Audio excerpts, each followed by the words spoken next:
Llegamos al día lunes 26 de abril de 2021. Estamos a solo unos días para que finalice la legislatura 2018-2021. Hay cosas importantes que están ocurriendo en el panorama político salvadoreño, situaciones que han estado en desarrollo en las últimas horas. Hoy vamos a conocer algunas reacciones sobre esto y también les cortamos que, la Asamblea Legislativa que está concluyendo su periodo deja algunos temas pendientes, como por ejemplo la discusión sobre el tema pensiones, la ley de aguas y otros aspectos que forman parte del panorama informativo y del panorama político. Pero pongamos un poco de contexto antes de saludar a nuestra invitada de hoy. Diputados salientes del FMLN y Arena aseguran que cerrarán la legislatura 2018-2021 con la cabeza en alto y la mayor parte de su plataforma legislativa cumplida. Así dijeron durante el balance de resultados que brindaron en la penúltima plenaria de la actual legislación. Los diputados del grupo parlamentario del FMLN aseguraron que terminarán ese periodo orgullosos de haber defendido las causas justas y con la cabeza en alto. La jefa de fracción, Nidia Díaz, destacó que su partido respaldó diferentes iniciativas que brindaron mayor protección social a los salvadoreños, especialmente en lo referente a los derechos de la salud, el agua, la alimentación y educación. Sin embargo, criticó que muchas de estas iniciativas fueron en su mayoría observadas o vetadas por el presidente de la República. Esta mañana conversaremos sobre este y otros temas con la diputada Nidia Díaz. Bienvenidos a la entrevista de Hechos AM. Así es, la coordinadora del grupo parlamentario del FMLN está con nosotros, Nidia Díaz. Buenos días, Nidia, un gusto recibirla. Qué bueno que puede acompañarnos aquí en Hechos AM. Muchas gracias por invitarme. Un saludo a ti y a todo el equipo y por supuesto a quienes nos están escuchando. Y gracias por la oportunidad. Con gusto, Nidia. Hay situaciones que, como decíamos, están ocurriendo en las últimas horas.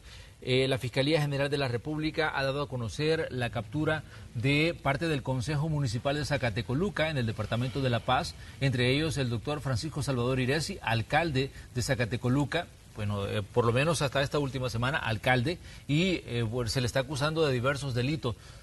¿Tienen ustedes alguna reacción, Nidia, sobre lo que está ocurriendo o tienen ustedes algún dato sobre lo que está ocurriendo en Zacatecoluca específicamente con estas capturas? Bueno, ahorita me acabo de dar cuenta en el tránsito que he tenido por las noticias en radio, ¿verdad? Quiero decirte que nosotros lo que esperamos siempre cuando se inicia un proceso de investigación es un debido proceso. Claro. Y que si la persona resulta responsable o culpable, pues es su responsabilidad ante la justicia. Y también no vamos a obstruir ningún proceso, solo pedimos debido proceso, ¿verdad? En el sentido de que todo se dé conforme a ley y que no vaya a ser utilizado políticamente. Si estos compañeros hasta este día, ¿verdad?, salen implicados con responsabilidades en hechos delictivos, ellos tendrán que responder. Pero si no salían implicados, sí es bueno, yo siempre lo he sugerido, que así como se da a conocer el hecho cuando se inicia la investigación, claro, también debe darse a conocer el resultado final de una investigación.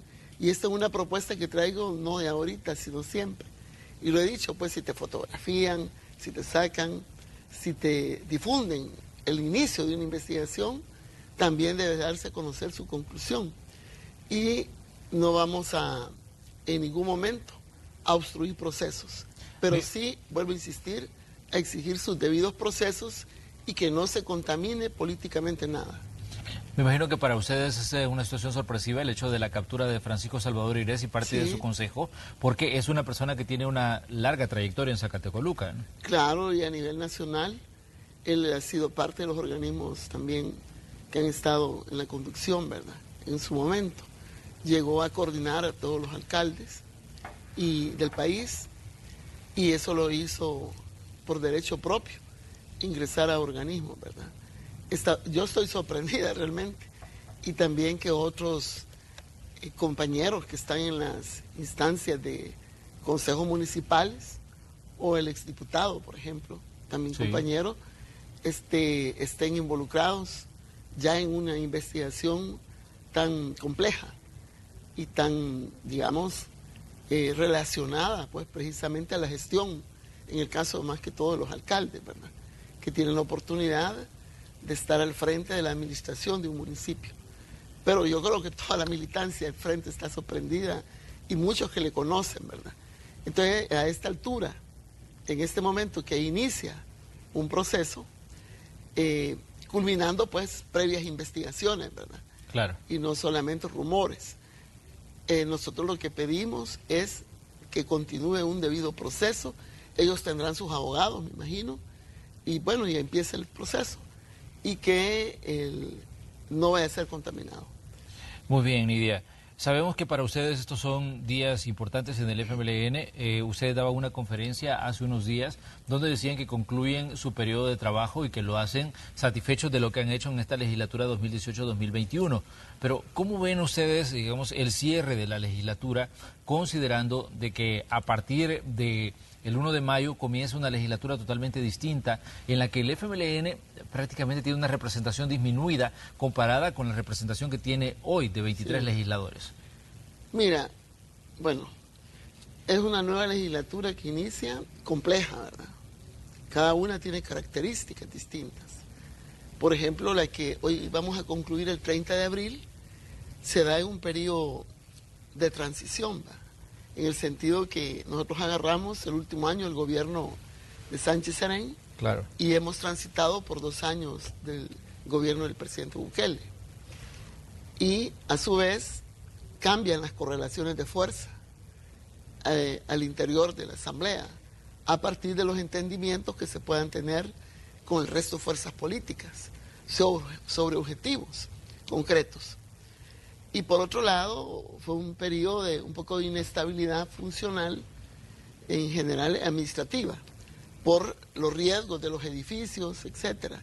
Bueno, se hizo más complejo, pero estamos satisfechos de que pese a todas esas situaciones, pudimos responder en su momento oportuno a las necesidades y exigencias. Ahora esta próxima legislatura va a estar en una situación también compleja, acorde al cambio de correlación de fuerza. Claro. Pero le va a tocar legislar en el periodo presidencial del presidente Bukele. No es la transición que nosotros tuvimos, ¿verdad? Y de hecho la legislatura va a terminar con una elección presidencial en el 2024. Generales. Pero decirte que los compromisos con la población y el proceso que hicimos de consulta, aún en condiciones de pandemia, nos ha permitido pues tener certeza de que muchas de las cosas que vamos a impulsar en esta legislatura son, digamos, coherentes con el momento. Mira, hay cosas que no se pudieron desarrollar y quedan pendientes, y otras que hicimos, pero que pasa por reforma constitucional, ¿verdad? Claro. Nosotros hemos sacado, y eso es de lo que se trata ya, especificidades este día, solo para ponerte un ejemplo. Claro. Se encuentran en agenda legislativa, ¿verdad? Y no van a ser solo nuestra fracción, que va a tener 4 diputados propietarios y 4 suplentes, la que va a resolver este problema. Claro. Principalmente el pueblo que lo ve necesario, ¿verdad? La ratificación constitucional del derecho humano al agua, ¿verdad? Y seguramente, ya no nos queda tiempo, una ley general de aguas, pese a que se ha estudiado bastante y hay consenso de muchos artículos. No sé si este día se logre, pero si no se lograra, queda pendiente también no solo la ratificación constitucional del derecho al agua como un derecho humano y un bien público, sino también la ley general. La otra que queda pendiente es la ratificación del derecho al alimento como un derecho humano, y eso va a permitir que se presente una ley contra el hambre, ¿verdad?, para la producción de alimentos, etcétera. Hay otros aspectos como la ley para la defensa de los defensores de derechos humanos, la ley que va a proteger los defensores de derechos humanos. Y cuando hablo de derechos humanos, no solo es el derecho a la vida, sino a los derechos económicos, sociales, culturales y políticos. Sí. Y no solo a ONGs, sino que movimientos de Contraloría Ciudadana que defiendan los derechos, pues, de la transparencia, etcétera. Nidia, una de las interrogantes que surge a esas alturas de lo que está ocurriendo en El Salvador a nivel político es, ¿qué ha pasado con el FMLN? ¿Por qué de pronto, digamos, la gente parece que le dio la espalda al partido, aunque mucha gente dice que ustedes ya estaban acostumbrados a navegar a veces en aguas muy turbulentas desde que entraron a la vida política de El Salvador? Pero, ¿qué ha pasado con el FMLN y este proceso que lo lleva y lo deja solo con 4 legisladores en una asamblea legislativa dominada por un nuevo partido? Sí, te digo, es la desacumulación más grande que hemos tenido en los últimos tiempos, desde que participamos en la Asamblea Legislativa. Acuérdate que entramos con 21, después 27 y así, y llegamos a nuestro punto más importante de acumulación legislativa en el 2009, con 35. De ahí en el 2012, 31, en el 2015, 31, y en el 2018, 23, y ahora 4. Sí, es un proceso de que las personas, pues, por múltiples motivos, ya no dieron el voto de confianza, credibilidad a FMLN. Esto acompañado de otra serie de factores que estaban dentro del contexto en que se desarrollaron estas elecciones, ¿verdad? Esto es un proceso de acumulación y quizás nosotros en un momento determinado no prestamos mucha atención a esas, como a veces los reclamos, las cosas que se dicen publicitariamente, la expectativa de que la gente pensó que los gobiernos del frente iban a hacer mucho más cosas, pero sí, se hicieron cosas y no se educó suficientemente, ni se difundieron. Tú analizas la situación con la gente ahora y dices, bueno, pero todos estos programas todavía que están impulsándose en el país, los trajeron los gobiernos del frente. Pero en aquel momento de la decisión en una urna, la gente tiene más expectativas y hace más balance de lo que quiere a lo que se hizo. Y por otro lado, siempre en la gestión hay problemitas de atención ciudadana, de cómo haces la función pública, claro, que se acumulan. Entonces hay una serie de factores, ¿verdad?, que tienen que ver con un resultado. Pero en este caso, en la disminución que hemos tenido, creo que habían condiciones de desventaja en la forma como se desarrolló la elección. Yo siempre digo, bueno, fue una elección no equitativa y no en las mismas reglas, ¿verdad? Porque no se dio la deuda política, los alcaldes no pudieron desarrollar todas sus funciones, sus proyectos, concluirlos. Se van con muchas deudas a los proveedores y también a trabajadores por la falta del FODE, ¿verdad? Entonces hubieron como no reglas claras, no equitativas, no transparentes y no libre competencia. Pero, alrededor, ¿verdad?, de todo este contexto, más claro, todas unas campañas de odio, difamación. Entonces los partidos, cada uno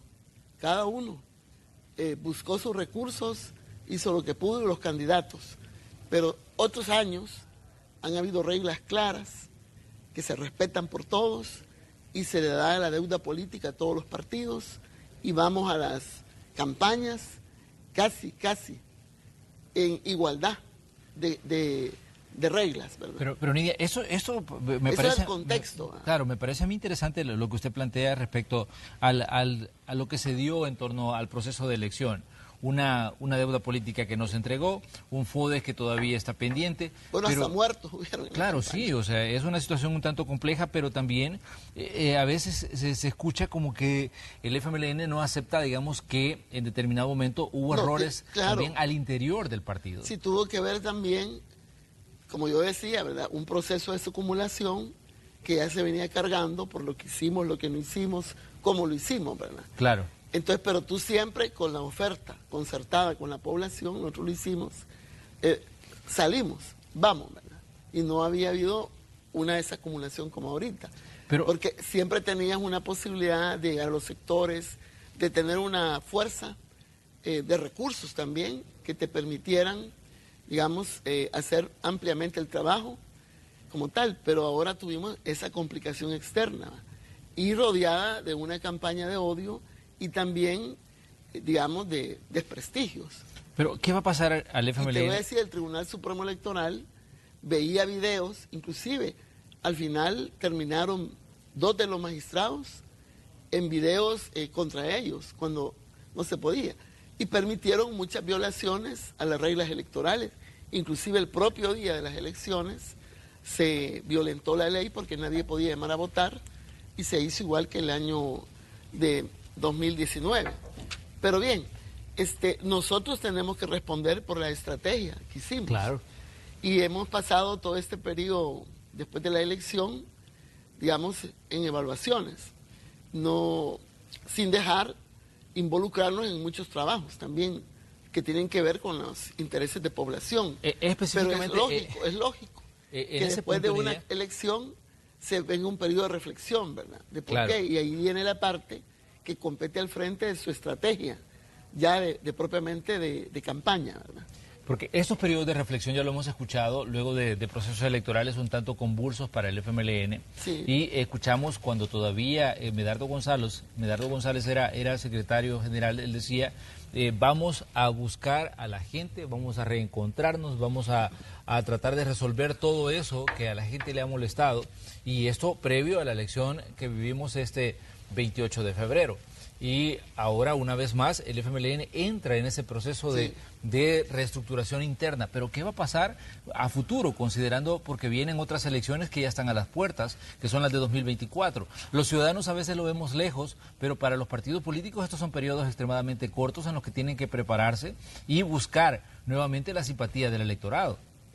Sí, nosotros estamos ya concluyendo, y hay un documento, ¿verdad?, de evaluación que se hizo en todo el país, y vamos ahorita a entrar y estamos preparándonos a una fase de transformación, le llamamos nosotros, con tiempos, debates, pero no nos va a alejar esa parte, que es cómo el FMLN, ¿verdad?, se va a transformar en una forma unitaria, si se quiere, porque hay 3 caminos, decíamos nosotros. Claro. Uno es quedarse como estamos, otra es cada uno con sus visiones, agarra para una opción o a construir una opción, o hacemos el esfuerzo de caminar juntos en todo este proceso de transformación.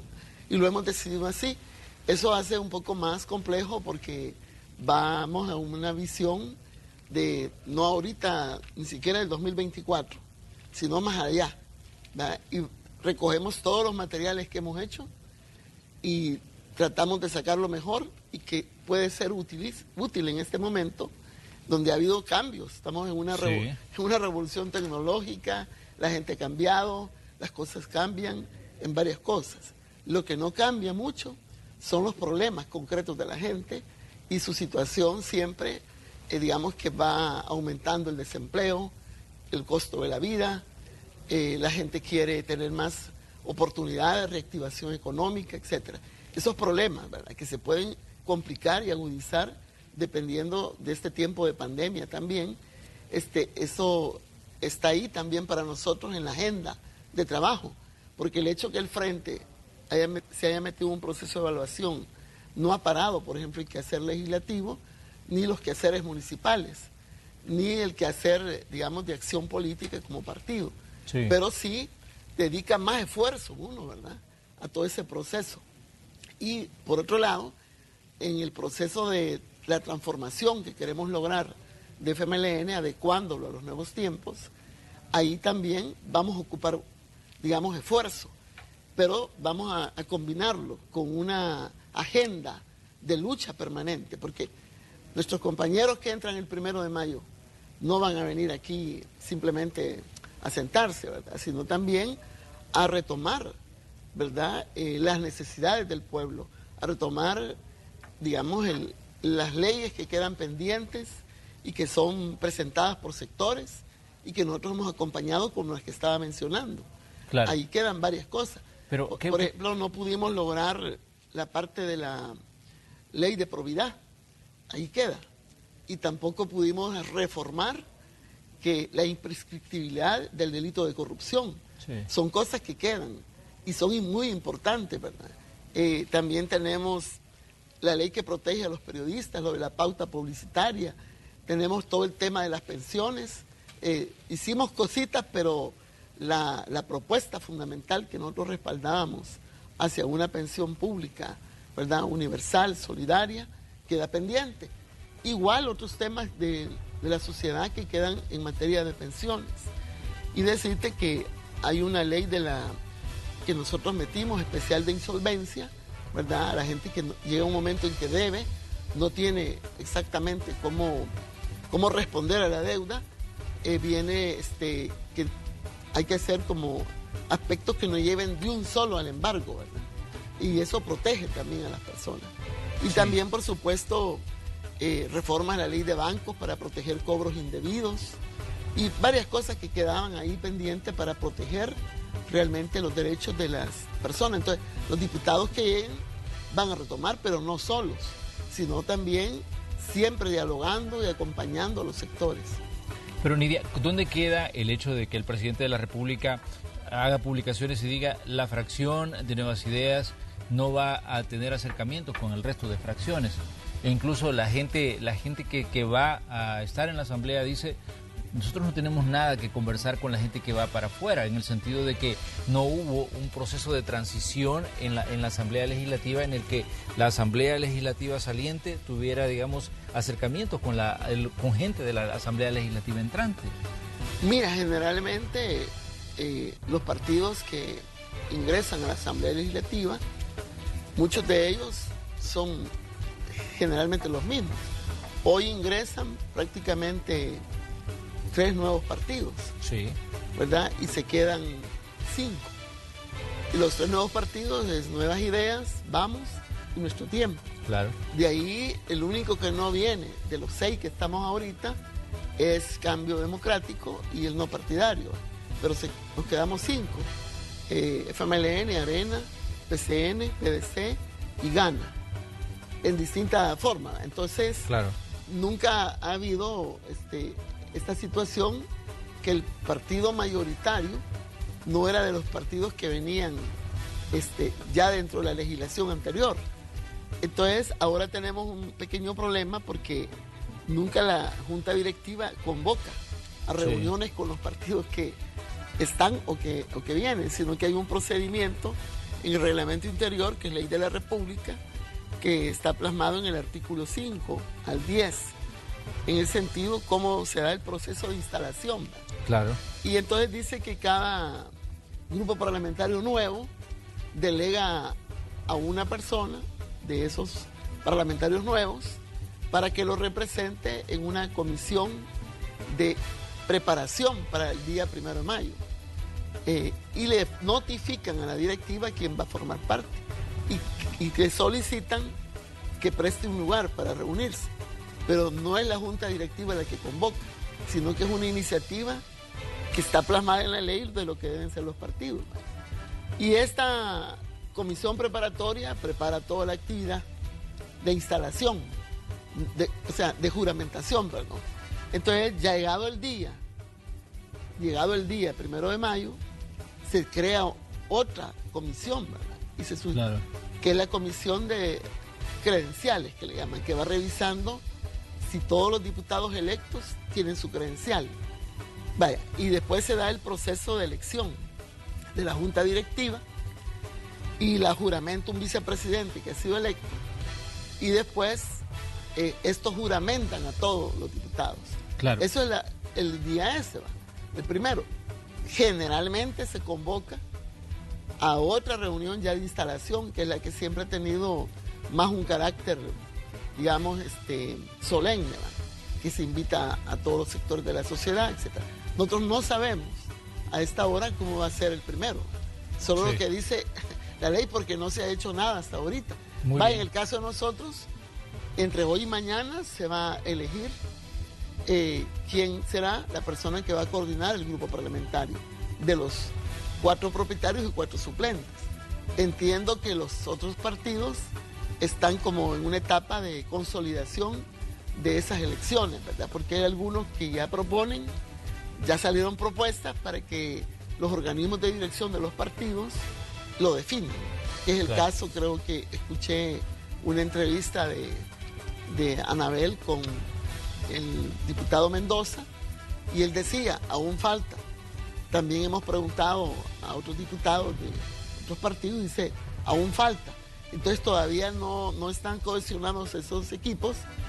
Entonces, 10 días antes, dice la ley, ¿verdad?, que debe ya estar instalada la comisión de preparación, que va para el 1 de mayo, pero hasta este día no hay nada. Exactamente. Vamos a hacer una pequeña pausa comercial. Cuando regresemos vamos a conversar con Nidia respecto a la situación interna del FMLN. Vimos problemas cuando se eligió al candidato a la presidencia en las pasadas elecciones del 2019. Había diferencias entre un grupo y otro respecto a quién debería ser el candidato presidencial. La antigua dirigencia pedía una persona, la otra gente pedía otra persona y al final, pues, fue, Hugo Martínez quien resultó electo como candidato a la presidencia de la República. Lo mismo ocurrió cuando se eligió a un nuevo secretario general. Recordemos que Óscar Ortiz participó en ese proceso, pero él mismo denunciaba que había situaciones internas que no coincidían. Vamos a conocer cuál es el ambiente a nivel interno del FMLN y cuáles son esas posibilidades de cambio que surgen a partir de las situaciones que se han vivido en los últimos procesos electorales. Vamos a la pausa, volvemos enseguida.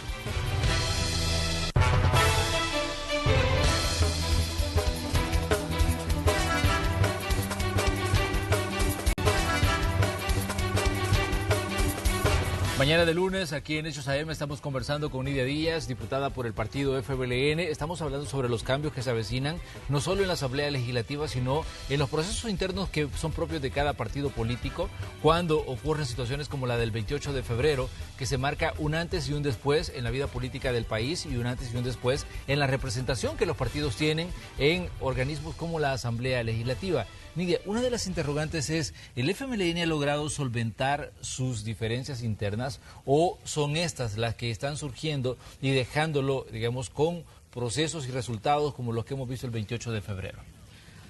Bueno, mira, el FMLN, que por naturaleza, desde que se fundó en 1980, después de 10 años de luchas y expresiones dentro de la izquierda, claro, distintos puntos de vista. Por eso es que, si tú te acuerdas, el FMLN es integrado por 5 organizaciones. Sí, claro. De izquierda, todas revolucionarias y coincidentes en un rumbo, en un objetivo. El más antiguo era el Partido Comunista, fundado en 1930. De ahí se desprende la FPL el año 69. Claro. Y conforman la FPL en el 70. Pero en el 69-70 también había una vertiente que venía de los social cristianos y gente también de la juventud comunista que integra el RP. Del RP se desprenden 2, ¿verdad?, lo que fue posterior al PRTC y lo que fue la Resistencia Nacional. Claro. Al final de los 75 ya estaban las 5 expresiones que durante 5 años pues se dedicaron a la lucha político-social principalmente y acompañaron todo ese proceso de lucha del pueblo y llegaron en el 80 a conformarse en el FMLN. Entraron en alianza en ese momento, desde que se fundaron, con el Frente Democrático Revolucionario, que era, digamos, un reacomodo y nuevas expresiones de lo que fue la UNO, ¿verdad?, que fue fundada en los años 70 por 3 partidos principalmente, legales, ¿verdad?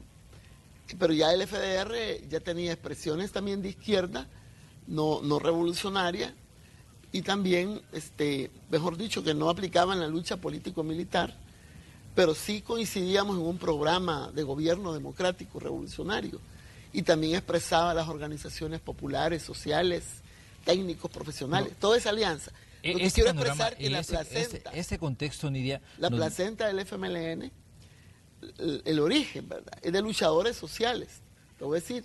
Y de puntos de vista diferentes, claro, también. Entonces eso se va a configurar durante todos los 12 años de guerra civil, en que nos mantenemos unidos, pero y desarrollando la lucha revolucionaria con proyecto común.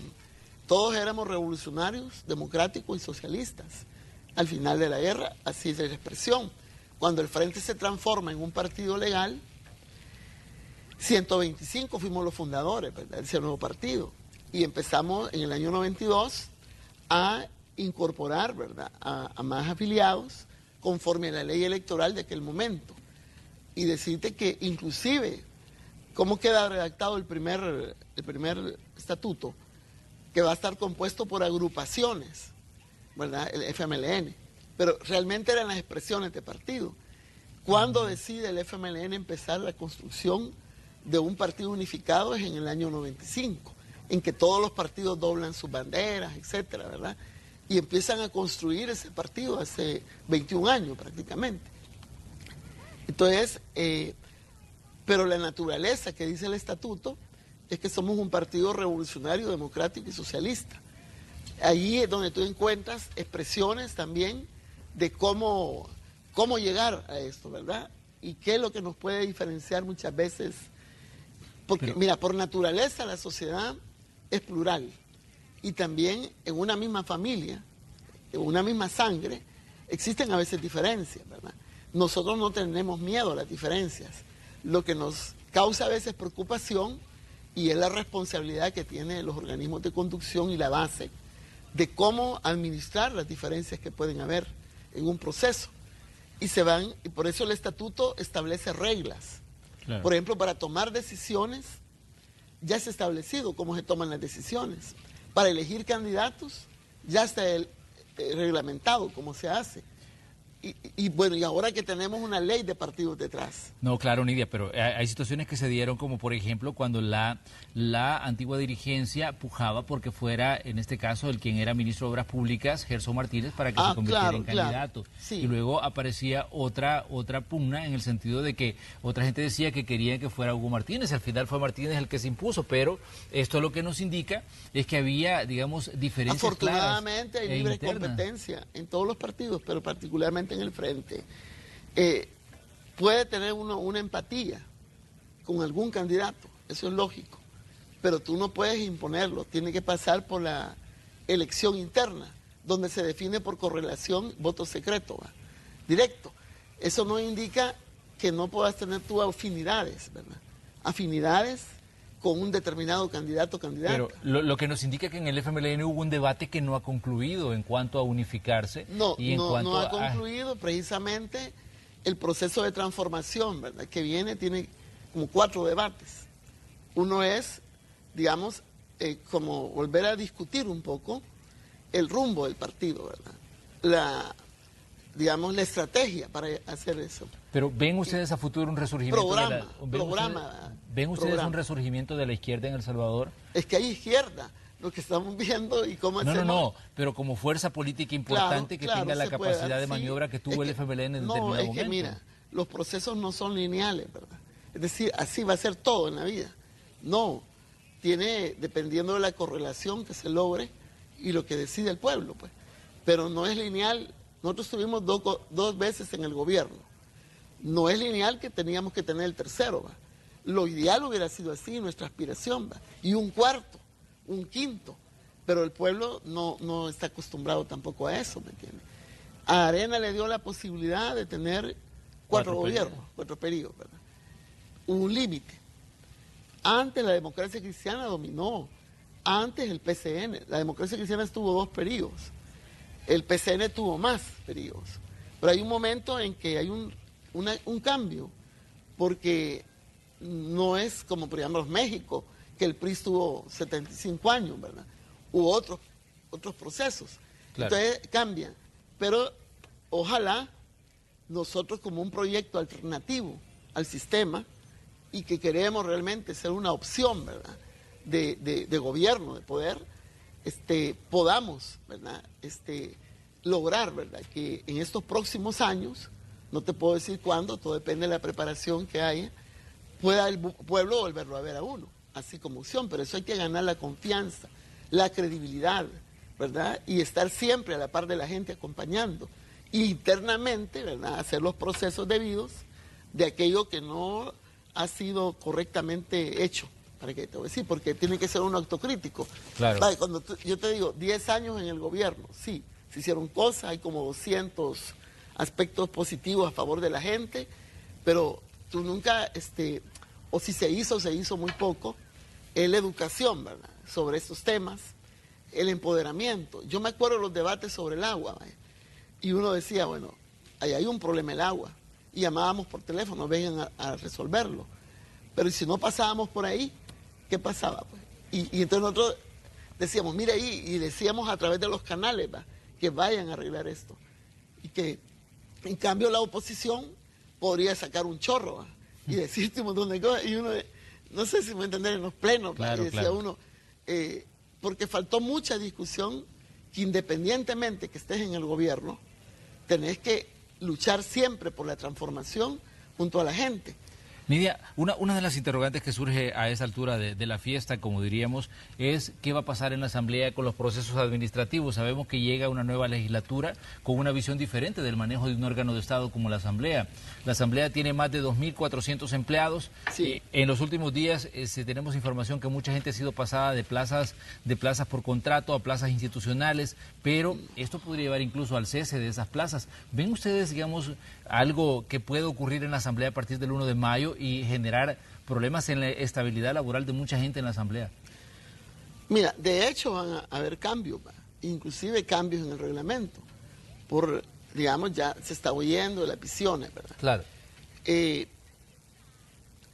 Allí nadie se contrata si no pasa por una serie de requisitos, Sí. y es la Asamblea la que institucionalmente le establece, ¿verdad?, a los grupos parlamentarios, y está en el reglamento también, que las contrataciones, ¿verdad?, surgen a propuesta Claro. de los grupos parlamentarios y llegan a la directiva. Y este periodo, por ejemplo, de Ponce, no ha sido solo el presidente que define, como otros periodos atrás, Sí. sino que todo pasa por la directiva, inclusive un cambio o traslado de una persona pasa por la junta directiva. A veces se vuelve engorroso eso, ¿va? Sí. Pero esa fue la decisión de la directiva, de no darle las atribuciones totales al presidente de la Asamblea para estos últimos año y medio, porque año y medio atrás la forma como gestionó Norman Quijano fue igual como las anteriores de los otros presidentes, ¿verdad?, que ellos eran los que en definitiva veían todos los problemas administrativos, las contrataciones, etcétera. Entonces, en este caso, debido a la ley, todo se ha hecho de acuerdo a la norma, a las reglas como tal. Entonces, si hay un proceso que investiga, sabe que no hay cosa que no se ha hecho con acuerdos respaldados por el reglamento interior. Y las instancias que tiene, por ejemplo, la Asamblea administrativas, lo que hacen es ejecutar los acuerdos también en base a reglamentos que tienen. Es lo que yo decía, vaya, por ejemplo, yo propongo a la Junta Directiva la contratación de un asesor del grupo parlamentario. Ahí arriba, en la Junta Directiva, se admite o no, ¿me entendés?, esa petición. Y te dicen, mire, usted ya no tiene recursos para contratación, el techo presupuestario que le plantean. Claro. Bueno, y te lo rebotan. O yo pido, por ejemplo, que uno que está por contrato en el grupo parlamentario pase a ley de salarios, me lo rebotan y me dicen que no. A mí me ha pasado muchísimas veces, ¿va?, que yo trato de promover a alguien que se quede en la institucionalidad y me lo rebotan. Y así han hecho con varios, ¿verdad? Con varios. Yo no digo cuántos, pero yo solo puedo responder por lo que yo he pedido a veces y no te lo conceden. Y dicen, mire, es que no puede absorberlo la institucionalidad. Entonces, eso te lo puede decir perfectamente la directiva. Pero ¿cuál es el panorama que usted ve a partir del 1 de mayo para la gente que está trabajando en la Asamblea, considerando? Sí, hay como amenazas, hay incertidumbre de muchos compañeros, por ejemplo, que han trabajado años, ¿verdad?, ahí, y que todavía no son de la institucionalidad, que son los que pertenecen a los grupos parlamentarios. Ellos están con una inestabilidad porque ellos no tienen la protección, ¿verdad?, institucional, en el sentido de que llegan hasta diciembre, sino que llegan hasta donde termina el grupo parlamentario, de acuerdo a los diputados que tienen. Claro. Entonces eso los pone en una situación independientemente de sus derechos laborales. ¿Cuáles son los derechos laborales, verdad? Por ejemplo, los pasivos laborales, cuántos años ha trabajado una persona ahí. Yo tengo personal que ha trabajado hasta 20 años con el grupo parlamentario, 15, 16, 11, 10, un año, 6 meses, tengo una persona de 6 meses. Entonces, es decir, pero el que tiene 6 meses no es el mismo que tiene 20 años, ¿va? Y los pasivos laborales siempre son derechos laborales, y que le dan una estabilidad también, ¿verdad? Un recurso a la persona para continuar su vida, su proyecto. Ahora, los que son institucionales, ¿verdad?, y que estaban prestados, digamos, al grupo parlamentario y volvieron a la vida institucional, o los que están actualmente en todas las áreas institucionalmente, pueden tener también inestabilidad o amenaza, porque si yo llego, y como el gobierno de Bukele se caracterizó en el Ejecutivo de llegar a cerrar, ¿verdad?, a cerrar unidades, como fueron las secretarías que tenía el gobierno anterior, y a su vez muchos despidos. Todavía después del 28 de febrero se han dado despidos, por ejemplo en el Ministerio de Justicia y Seguridad hay mucha gente despedida y siguen los despidos. Entonces se cierran plazas, pero también se van abriendo plazas. Entonces la gente dice, bueno, y a este órgano legislativo, en donde viene una mayoría que ha tenido un criterio de despido y de cerrar plazas y abrir plazas para sus, digamos, más afines, claro, la gente está esperando que con las nuevas reglas que se puedan implantar a partir de reformar reglamentos o disposiciones que se toman en los organismos de la directiva, que no sabemos cómo va a ser el funcionamiento y el número de miembros que va a tener, puede darse una situación que empiecen a cerrar plazas, claro, unidades inclusive comisiones inclusive puede suceder cuando tú tienes una mayoría como la que se va a configurar a partir del 1 de mayo en la Asamblea. No solo está amenazada la propia institución, Asamblea Legislativa, de estos cambios de política, etcétera, sino que también otras instituciones del Estado, sobre todo los organismos de control, las organizaciones de control como es la Corte Suprema de Justicia, la Corte de Cuentas, el Fiscal General de la República, el Procurador de Derechos Humanos, la Procuraduría General de la República, el Presidente del Tribunal de Ética, el Instituto de Acceso a la Información, el Tribunal del Servicio Civil. Son varias instancias que dependen de la Asamblea Legislativa, la elección de sus titulares, claro, y las reglas, porque yo puedo decir, yo tengo una visión de la Fiscalía, agarro la Constitución actual y digo, bueno, la Ley General de la Fiscalía, que queda todavía en discusión en la Comisión de Legislación, yo vengo y la puedo adaptar porque tengo una mayoría. Claro. Entonces, se presenta pues una nueva situación, un nuevo ciclo, no solo para la Asamblea Legislativa, sino para toda la sociedad, porque te voy a decir, con 43 votos se hacen todas las leyes, se reforman, se hacen acuerdos, decretos. Con 56 se eligen los organismos, ¿verdad?, los titulares, salvo la Corte de Cuentas, que es por 43. Y el Tribunal Supremo Electoral dice cómo se hace, pero hay 3 que se eligen por 43 y 2 por 56 de los 5 que conforman el tribunal. Y no teniendo la mayoría calificada, solo con 43 puedes hacer muchas cosas. Ahora ya con 56, ¿verdad?, que bueno, Nuevas Ideas tiene 55, pero tiene a su aliado que forman 61, que sí gana. Y si hay otros que le van a dar los votos, por ejemplo, se especula que puede ser el PCN, puede ser el otro de la Democracia Cristiana, ya conforman más allá de lo que requiere. Claro. Nidia, definitivamente quedan muchos elementos en el tintero para analizar respecto a lo que viene con la nueva legislatura y lo que implica para un órgano como la Asamblea Legislativa estos cambios. Le queremos agradecer que nos haya visitado y estamos expectantes de lo que va a ocurrir a partir del 1 de mayo y también expectantes del proceso que va a vivir el FMLN, considerando que se ha hablado mucho del debate que está desarrollándose a nivel interno para responder a los cambios. Sí, hay muchas amenazas. Yo quiero concluir en esto. Porque, por ejemplo, inclusive la descentralización, que ha sido un tema de discusión y que no logramos aprobar en la legislatura anterior ni en esta, porque hay una ley que queda ahí en la Asamblea muy buena, que ha tenido, digamos, bastante debate en su proceso de elaboración, claro, queda ahí. Y ahora cuando uno ve que el gobierno actual trata de centralizar funciones, ¿verdad? Como es el caso de las autonomías municipales, que es violación ahorita de la Constitución si le restás.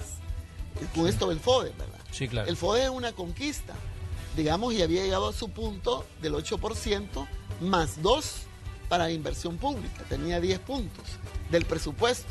Ahora hay una amenaza cuando él dice, voy a reformar, ¿verdad?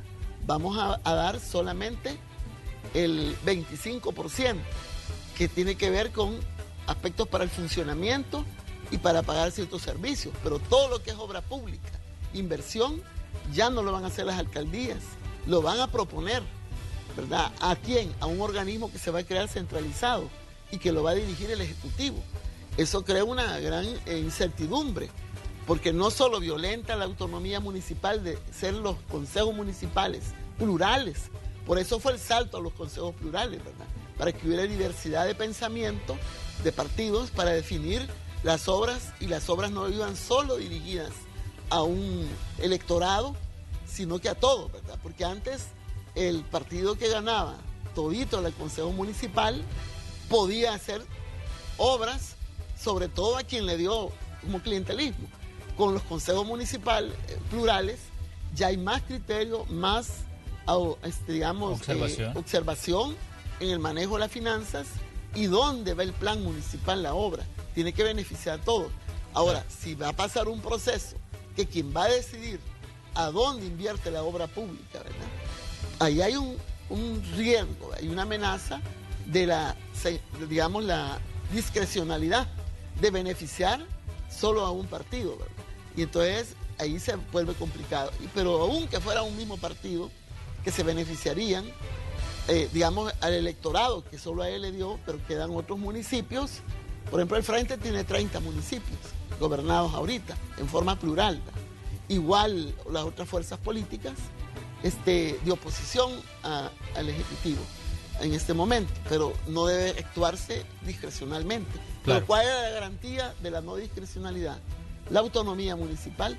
Entonces, eso todavía no es ley, ¿verdad? Creo que va a llevar un fuerte debate y también va a haber seguramente opinión, inclusive te digo, de los alcaldes que han salido electos de Nuevas Ideas, porque ellos necesitan la concertación municipal, ¿verdad? También. Pero bien, ese es un caso, ¿verdad?, que nos preocupa. El otro es los énfasis de la finanza. Nosotros, el último presupuesto que aprobamos fue el del diciembre 24. ¿Verdad? Entonces nosotros hicimos una redistribución de rubros, ¿verdad?, para facilitarle a la población mayores ingresos, como fue el aumento de la pensión. Ahora, ¿de dónde va a salir ese fondo? Porque ahorita la gente ya está recibiendo $304 de pensión mínima, claro, en los vitalicios mínimos. Entonces, y otras acciones que están haciendo, ¿verdad? Lo de las vacunas mismas, se aprobó en esa ocasión 50 millones para comprarlas y darlas gratuitamente. Y qué bueno que se está haciendo ahí, ¿verdad? Ahorita, claro, hay que estar pendiente de que esto sea más descentralizado en el territorio al primer nivel, ¿verdad? Donde la gente puede satisfacer. Entonces, quedamos no solo como en una incertidumbre en general en los otros órganos del Estado, sino que también en la misma asamblea y en las mismas leyes, ¿verdad?, que están ahí. Por ejemplo, todos los esfuerzos que se han hecho, a donde hemos llevado todo este proceso de leyes. Exactamente. Nidia, le queremos agradecer que nos haya visitado. Muchas gracias. Y definitivamente hay muchos elementos que, como decíamos, se quedan pendientes con la nueva legislatura. Una avalancha de elecciones de segundo grado que vienen a partir de la próxima legislatura, entre ellos 1/3 de la Corte Suprema de Justicia, a la elección del fiscal general, del procurador de derechos humanos. Realmente hay una cantidad de elecciones que vienen y que estarán... Y no se pueden elegir a tu medida, sino anteponiendo los intereses, ¿verdad?, de la Constitución y del pueblo, porque si yo quiero elegir a todos ellos para que se queden callados, para que no me controlen, porque son las instituciones del control, ¿verdad?, y de la transparencia, precisamente, las que vienen. Y si aún así, en todo este proceso que se ha enfrentado la pandemia, y que por cierto ya hay resultados de las 2 comisiones especiales que se crearon la semana pasada, que es buenísimo que ustedes lo lean, lo estudien, todas las personas, claro, sobre todo los medios de comunicación, porque solamente, por ejemplo, la comisión especial que enfrentó la temática de cómo se manejó la pandemia, le dio audiencia a 27 instituciones y a particulares 16. Fue un estudio fuerte, ¿verdad? Y las conclusiones a las que llegó, igual a la que investigó el manejo de los recursos, ¿verdad? De 3.000 millones como tal. Entonces, yo creo que eso es muy importante. Vaya, y ahora no las voy a poner las instituciones a mi antojo. Ese es el gran dilema que viene ahorita, ¿verdad? De hecho, viene la última plenaria también que se va a desarrollar el día de mañana. Está convocada la última plenaria de la legislatura 2018-2021. Vamos a estar ahí como Noticiero Hechos. Nidia, gracias por estar aquí, por visitarnos en esta mañana. Muchas gracias. De lunes. ¿Cómo no? Que tenga buen día. Buen día. Vamos nosotros a la pausa. Solo una cosa, feliz día de la secretaria, creo que ahora es, ¿verdad? Sí, 26 de abril. Sí, mañana es el del telegrafista. Sí. Un abrazo. Bueno, felicidades a todas esas personas que trabajan en las oficinas y que son asistentes administrativas. Muchas gracias por su labor. Vamos a la pausa, venimos enseguida con más de Noticiero Hechos.